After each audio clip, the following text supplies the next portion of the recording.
Saludos hermanos y amigos, hoy es jueves 6 de enero, continuamos el estudio de la lección número 2, el mensaje de Hebreos. Suscríbase a este canal de YouTube Ramón Romero, dele clic a la campanita y así estará contribuyendo a que otros conozcan este mensaje y también invite a los demás a la suscripción. Hágalo. Estará así predicando este evangelio del reino al mundo entero. Para memorizar. Ahora bien, el punto principal de lo que venimos diciendo es que tenemos tal sumo sacerdote, el cual se sentó a la diestra del trono de la majestad de las alturas o de los cielos, según Hebreos 8:1. Dios nuestro, extiende tu gracia por nosotros y no nos dejes solos, Señor. Sé tú nuestro mediador de un mejor pacto, porque en tu nombre te lo pedimos. Amén. Para hoy jueves, Jesús es mediador de un mejor pacto.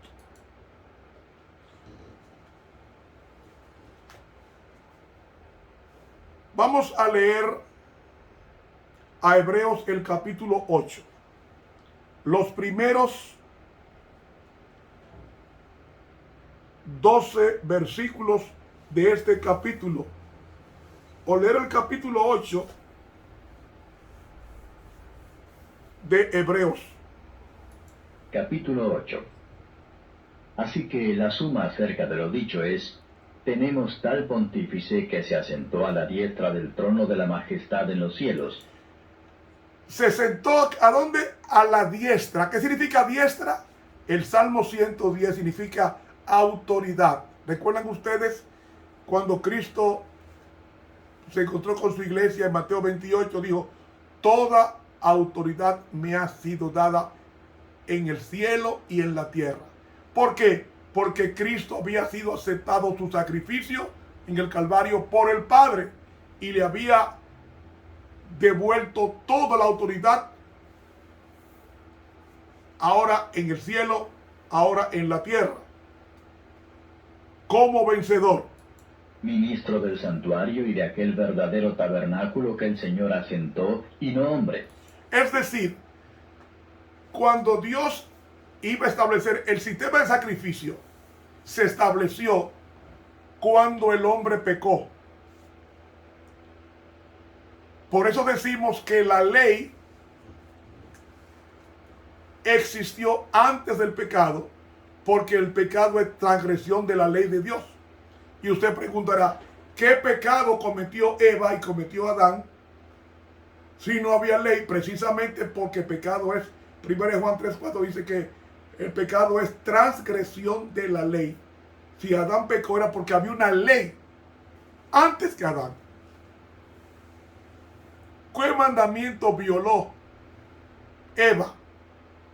Violó todos los mandamientos, porque codició. Codició. Y no hay un mandamiento que dice no codiciarás. Pero también violó el mandamiento, no solamente codiciar, violó el primer mandamiento, algo agradable a los ojos. Violó el primer mandamiento, violó el 10º mandamiento codiciable, tomó de su fruto porque era ajeno, robó, 8º mandamiento, comió, 6º mandamiento, no matar, se estaba matando comiendo del fruto prohibido. Es decir, ella violó varios mandamientos. Y entonces, a partir de ahí es que comienza el sistema de sacrificios, cuando Dios lo establece, cuando le dice a Adán: toma el cordero y mátalo. No fue Dios que lo mató. Dice el libro Patriarcas y Profetas que fue Adán quien tomó el cuchillo y mató el cordero, confesando su culpa sobre el cordero, símbolo del Cordero de Dios que quita el pecado del mundo. Y ese sistema de sacrificio fue establecido oficialmente en el Sinaí con la promulgación de la ley de Dios y de la ley ceremonial. Seguimos leyendo. porque todo pontífice es puesto para ofrecer presentes y sacrificios, por lo cual es necesario que también éste tuviese algo que ofrecer. Así que, si estuviese sobre la tierra, ni aun sería sacerdote, habiendo aún los sacerdotes que ofrecen los presentes según la ley, los cuales sirven de bosquejo y sombra de las cosas celestiales, como fue respondido a Moisés cuando había de acabar el tabernáculo. Mira, dice, haz todas las cosas conforme al techado que te ha sido mostrado en el monte. Es decir, Moisés se le reveló una maqueta del santuario celestial, una réplica exacta del santuario en miniatura, donde está nuestra salvación, nuestra redención. Y el mobiliario del santuario celestial lo ve Juan en Apocalipsis capítulo 1, que ve Cristo paseándose en medio de los 7 candeleros, como había un candelabro de 7 brazos en el lugar santo. Y había una mesa de los panes a propósito a la mano derecha en el norte. Y había en el oeste el altar de incienso para las oraciones. Es decir, había una réplica del santuario celestial que Moisés tenía que hacer.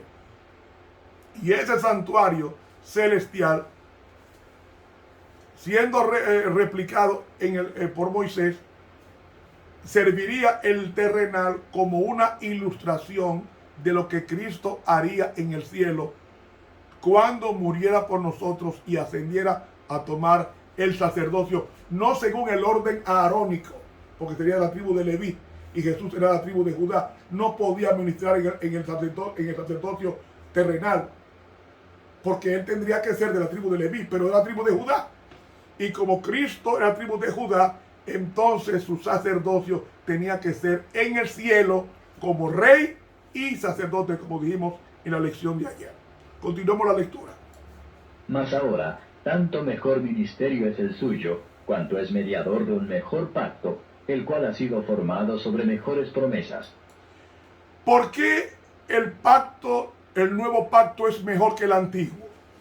Porque el antiguo estaba basado en promesas, pero el pacto nuevo es basado en realidad. Si Cristo no hubiese muerto en la cruz del Calvario, todos los sacrificios que pasaron por el santuario no tendrían ningún valor y toda la humanidad se hubiese perdido. Desde Adán hasta los días de Cristo, todos hubiesen perdido. Se hubiesen perdido. Pero lo que hace importante el nuevo pacto es la sangre de Dios, diferente a la sangre de animales.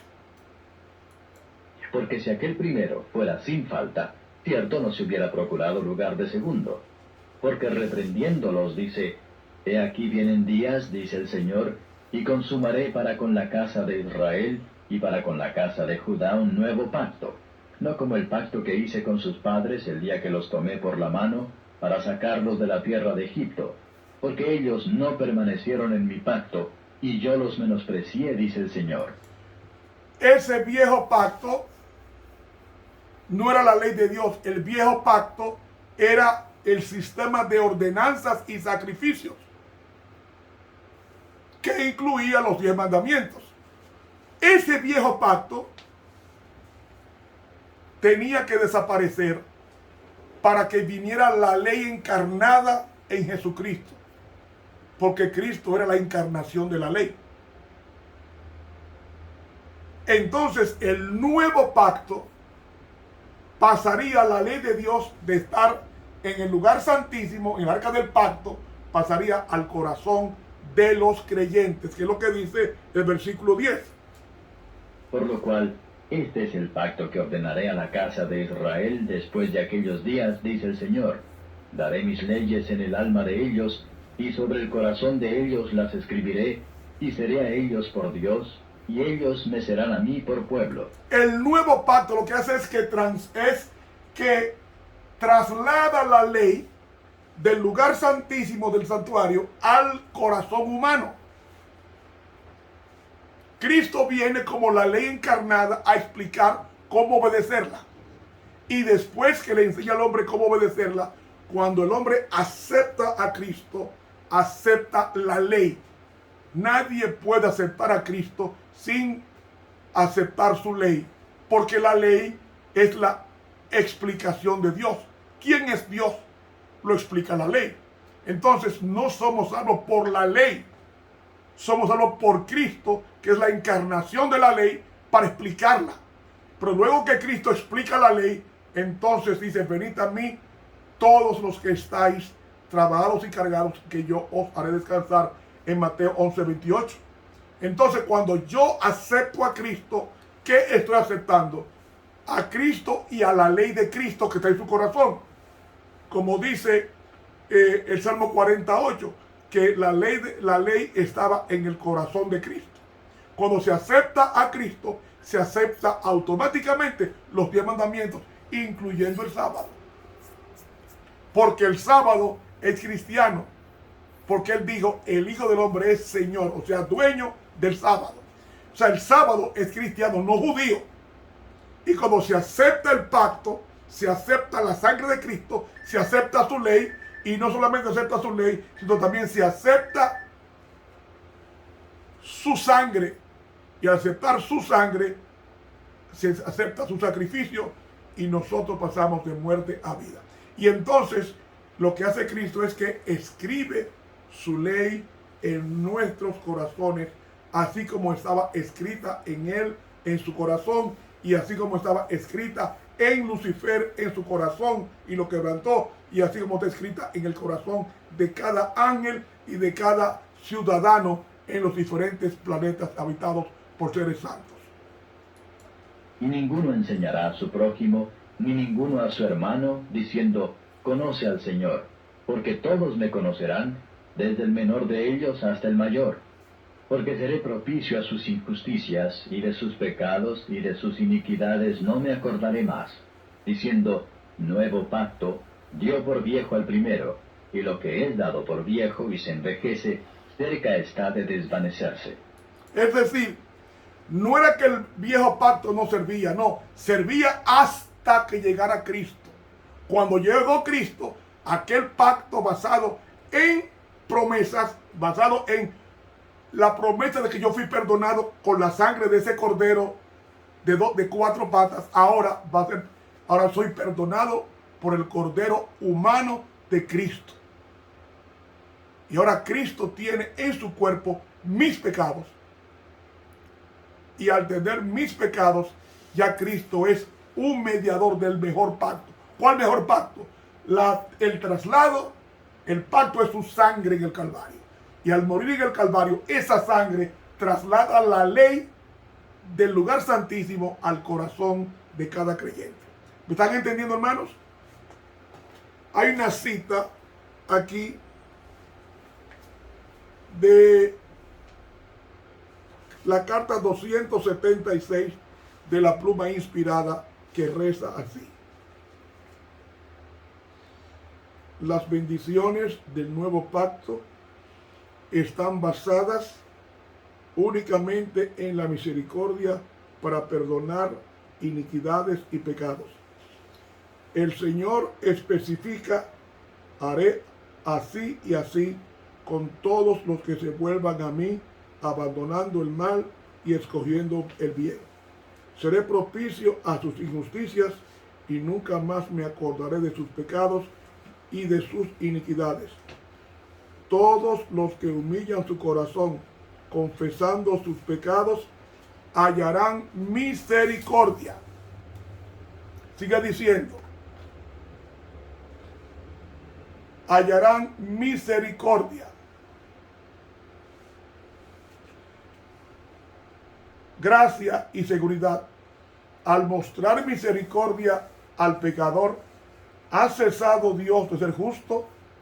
¿Ha deshonrado su santa ley y de aquí en adelante pasará por alto la violación de ella? Dios es constante, no cambia. Las condiciones de la salvación son siempre las mismas. Vida eterna para todos los que quieran obedecer la ley de Dios. Las condiciones por las cuales puede ganarse la vida eterna bajo el nuevo pacto son las mismas que había bajo el antiguo pacto. Perfecta obediencia.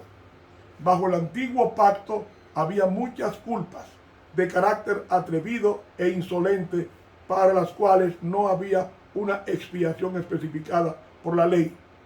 En el nuevo y mejor pacto, Cristo ha cumplido la ley por los transgresores de la ley si lo reciben por fe como Salvador personal.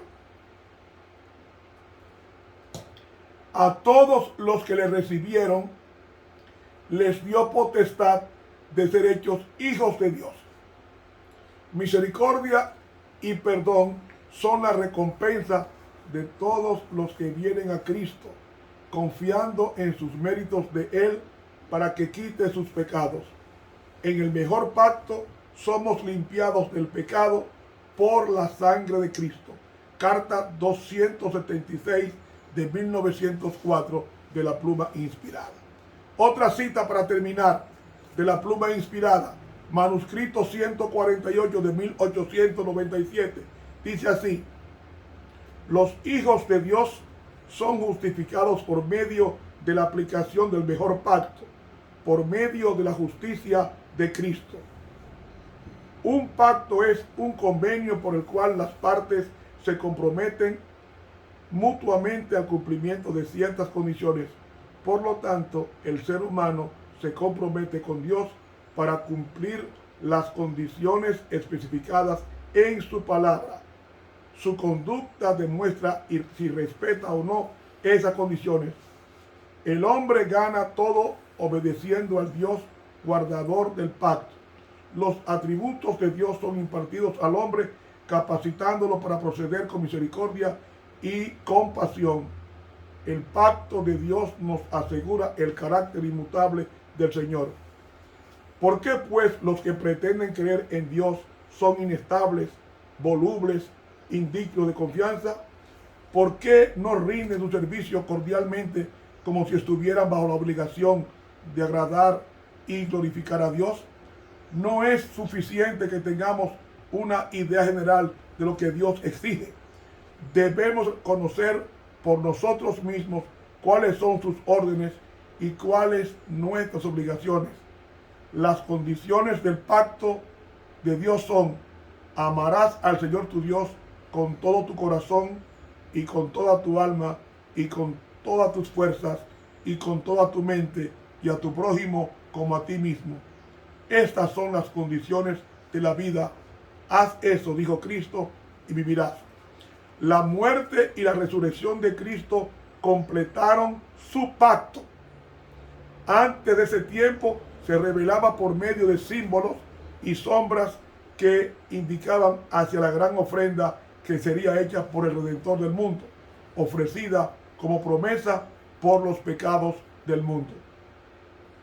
Los creyentes eran salvados antiguamente por el mismo Salvador de ahora, pero era un Dios velado. Veían la misericordia de Dios en símbolos. La promesa hecha a Adán y Eva en el Edén era el evangelio para una raza caída. Se había dado la promesa de que la simiente de la mujer heriría la cabeza de la serpiente y que ésta la heriría el calcañar.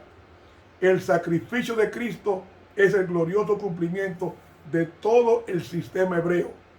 Ha salido el sol de justicia. Cristo, nuestra justicia, está brillando esplendorosamente sobre nosotros. Cristo no disminuyó lo que demanda de los hombres para salvarlos. Cuando Cristo inclinó la cabeza y murió como una ofrenda sin pecado, cuando por la mano invisible del Omnipotente fue rasgado en dos el velo del templo, se abrió un camino nuevo y vivo. Ahora todos pueden llegar hasta Dios por los méritos de Cristo. Los hombres pueden aproximarse a Dios porque el velo fue rasgado. No necesitan depender de un sacerdote o de sacrificios ceremoniales. A todos se les dio la libertad de ir directamente a Dios por medio de un Salvador personal. El placer de Dios y su voluntad son que las bendiciones conferidas al hombre sean dadas en perfecta plenitud.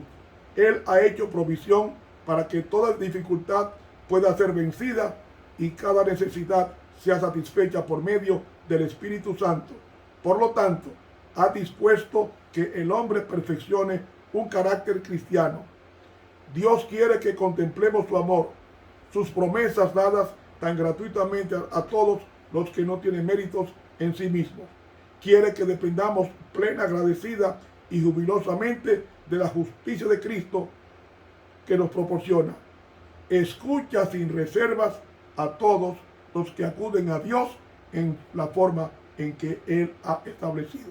Manuscrito 148 de 1897 de la pluma inspirada. Jesús, por eso es el mediador de un mejor pacto, porque es un pacto basado en su sangre, en la sangre de Dios. Y la sangre de Dios no solamente perdona, sino nos limpia de todo pecado. Que Dios nos bendiga. Estuvo con ustedes el profesor Ramón Romero.